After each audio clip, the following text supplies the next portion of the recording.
Yo, what is up guys? It's the end of 2022. I hope you guys had a great holiday season. I thought I'd let you guys know the best movies I've seen this year in this top 10 list. But first things first, here are some honorable mentions. First up, we have Black Panther, my favorite MCU project this year. Next up, we have Elvis, a wacky perspective on Elvis' story. But there's probably a lot of stuff made up, but it's a great movie nonetheless. Next up is After Sun, a very good, intimate father-daughter story. It's a very subtle movie with a simple premise, but there's lots of emotions that are implied without directly showing it. Next up, we have The Whale, another father-daughter story. I'm starting to think this trope is very effective even in video games. Anyways, The Whale pulls no punches. This movie gets really dark and depressing.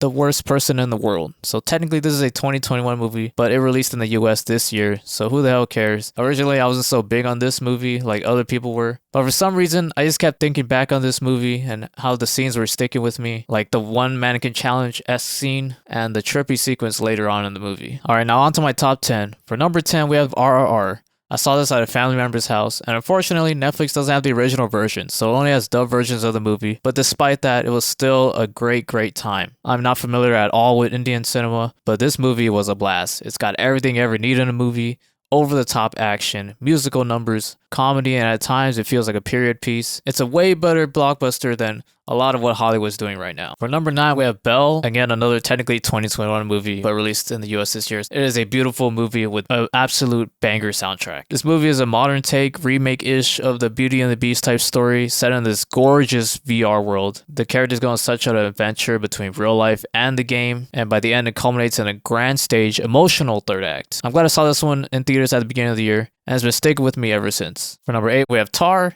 and I kind of feel like this is a pretentious choice for me, but maybe that's the point. The character Lily Tar is supposed to be this incredibly well-respected composer with a whole different class of prestige that us simple peasants cannot even understand. She is one of only 15 EGOTs, meaning those who have won all 4 major entertainment awards. This movie feels like a biopic with very well-shot, surreal sequences that illustrate Lydia's life falling apart. This movie deals with a lot of moral gray areas. You have this obviously flawed main character, but yet you still care enough to want to know what's going to happen to her.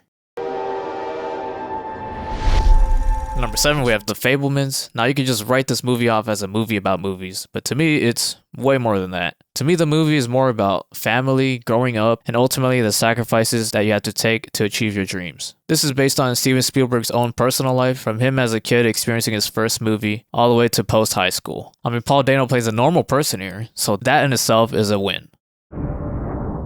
Your instructor is one of the finest pilots this program has ever produced. Number 6, we have Top Gun Maverick. I mean, what is there to say that hasn't been said already? I'm just glad everybody got to go see this, and hopefully everybody enjoyed it. This movie gracefully ties into the original, while improving upon basically everything about it. The stunts were so damn well shot. What an incredible rush seeing this in IMAX. As cliche as it sounds, this movie really is a wild ride.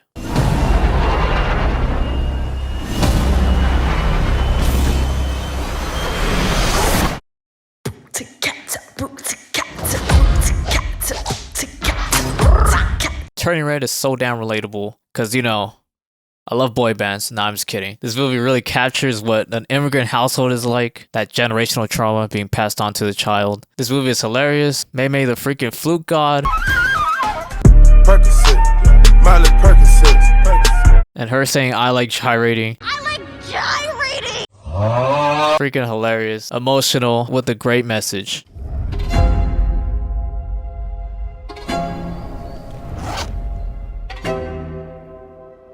For number 4, we have Decision to Leave. Park Chan-wook really knows what he's doing here. Decision to Leave has such a controlled yet unpredictable quality to it. A detective interrogates a wife whose husband was murdered. You get a strong feeling it's her, but is it? And throughout the movie, the detective is falling in love with her, or maybe she's just using him. You really don't know. And the whole movie you're on the edge of your seat. The movie caps off with a beautiful, poetic, and moving ending scene. 우리 일을 그렇게 말하지 말아요. 우리는 무슨 일이? For number 3, we have the Banshees of INISHERIN. So one day, one guy decides not to be another guy's friend anymore. I just don't like you no more. You do like me. And with this super simple premise, it leads to such an existential outlook on life itself. I mean, that's just crazy. The movie is a dark comedy with laugh out loud funny ass scenes. Never says hello.